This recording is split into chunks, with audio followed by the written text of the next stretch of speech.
नमस्कार, जन भारत समाचार में आप सभी का स्वागत है।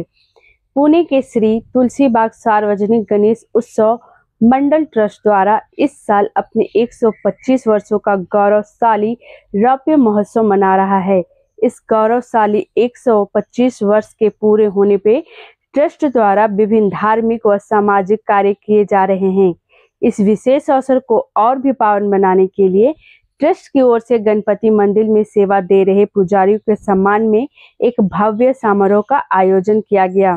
यह कार्यक्रम का आयोजन बुधवार की शाम 5 बजे सारसबाग मंदिर में संपन्न हुआ।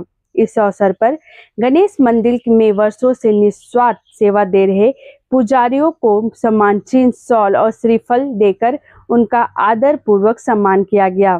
कार्यक्रम में उपस्थित गणमान्य व्यक्तियों ने कहा, मंदिर के पुजारी ने न केवल धार्मिक कार्यों के प्रतिनिधि हैं बल्कि समाज के आध्यात्मिक रीढ़ भी हैं। उनका सम्मान करना हमारी संस्कृति की गरिमा है। इस कार्यक्रम में बड़ी संख्या में श्रद्धालु, गणेश भक्त और समाज सेवी भी उपस्थित थे। पेश एक विशेष रिपोर्ट।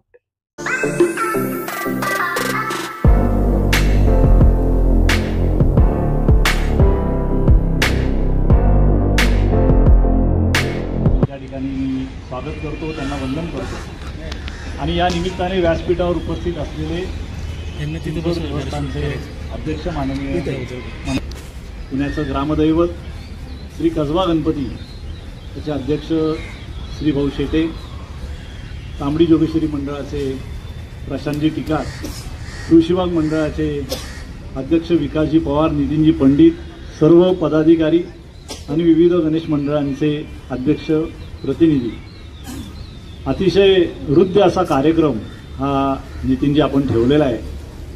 कारण आपल्या सर्व आपण जर मंदिरामध्ये दर्शनाला जातो, परंतु ज्याचं दर्शन करतो त्याची सर्व षोडशोपचार पूजेची व्यवस्था, त्या देवतेची ही सर्व हे गुरुजी लोक हे नित्यनेमाने करत असतात। एखाद्या गोष्टीत सातत्य असणं फार अवघड असतं, कारण बऱ्याच वेळेला त्यांना त्याची बंधनं देखील येत असतात, कुठं जाता येत नाही, परंतु अतिशय भक्तिभावाने देवाचे सर्व पूजा विधी उपचार हे ते करत असतात। त्यामुळे आपल्याला दर्शन घेताना अतिशय प्रसन्न वाटत असतं। त्यांचं देखील खूप मोठं असं योगदान हे या निमित्ताने आहे। किंबहुना या सर्व मंडळींमुळे आपला धर्म हा टिकून राहायला खूप मोठी मदत झालेली आहे। कारण स्ट्रक्चर सांभाळता येईल देवळाचं, परंतु त्या देवतेला सांभाळणं ही काही सोपी गोष्ट नाहीये। वेगवेगळ्या देवता आहेत, त्याच्या वेगवेगळ्या उपासना आहेत, वेगवेगळ्या पद्धतीने त्याच्या पूजा आहेत। हे सर्व मंडळी अतिशय तन्मयतेने, समर्पित भावनेने हे सर्व करत असतात। त्यामुळे आपला हिंदू धर्म हा आज कलियुगात देखील अतिशय टिकून आहे। किंबहुना त्याची ख्यातिकीर्ती ही जगभरात पोहोचलेली आहे। जगभरातल्या बऱ्याच लोकांना, इतर लोकांना कुतूहल निर्माण झालेलं आहे त्याच्याविषयी जाणून घेण्याचं। हे मी कसं सांगू शकतो, आमच्या श्रीमंत दगडूशेठ हलवाई गणपती बाप्पांना आम्ही आता एक नोंदवही केलेली आहे। 6 महिने झाले तर 500 फॉरेनर प्रत्येक महिन्याला येत असतात आणि अतिशय बारकाईने त्यांना जाणून घेण्याचं कुतूहल असतं। आणि त्यांचे रिमार्क आपण बघितले तर आपल्याला लक्षात येईल की चायनीज ओरिजिनचा माणूस असू दे किंवा ख्रिश्चन असू दे, मुस्लिम असू दे, बुद्धिस्ट असू दे, त्याला प्रचंड कुतूहल आहे की हे एवढे लोक काय येतात, असं हे काय आहे याच्यामध्ये, या धर्मामध्ये की एवढ्या लोकांना हे मॅग्नेट वाटतं, येऊशी वाटतं।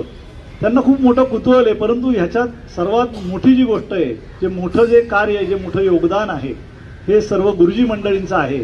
कारण भल्या पाटे येऊन त्या बाप्पाच्या सर्व पूजा अर्चा करणं, त्याचे सर्व शृंगार पूजा करणं, आरत्या करणं आणि आपल्यासमोर त्या देवतेला अतिशय चांगल्या पद्धतीने सादर करणं, सादरीकरण शेवटी महत्त्वाचं आहे। भक्तिभाव हा आहेच।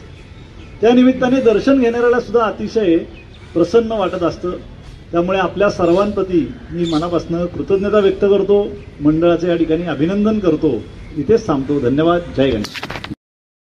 यांनी घेतला, कारण पुण्याची ओळख म्हणजे पुणे म्हणजे गणपती आणि मारुतीचं शहर म्हणजे पुणे। त्या वेगवेगळ्या मंदिरातल्या गणेशाची पूजेची पद्धती वेगळ्या वेगळ्या आहेत आणि त्या पिढ्यानपिढ्या त्या तुम्ही लोक अत्यंत श्रद्धेने आणि निष्ठेने करता त्याबद्दल खरंच तुमच्या मनापासून आभार आहेत। आणि एवढा चांगला कार्यक्रम घेतल्यामुळं की जाणीव ही महत्त्वाची आहे।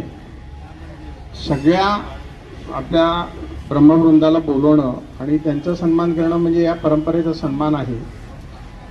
अत्यंत चांगला कार्यक्रम घेतल्याबद्दल मंडळाचे पण आभार। आणखीन देवदेवेश्वर संस्थांचे विशेष खरं तर हा अत्यंत महत्त्वाचा विषय भागवत साहेब आहेत। परवा आम्ही पेपरला वाचलं की एक दिवस त्यांनी सरसबाग बंद ठेवली होती आणि आपल्या हिंदू सनातन संस्कृतीचं धर्माचं पालन करणारा हा अत्यंत महत्त्वाचा निर्णय होता आणि त्या निर्णयाला आपण सगळ्यांनी भरभरून पाठिंबा दिला पाहिजे आणि त्या बाबतीत व्यक्त झालं पाहिजे। धन्यवाद, नमस्कार।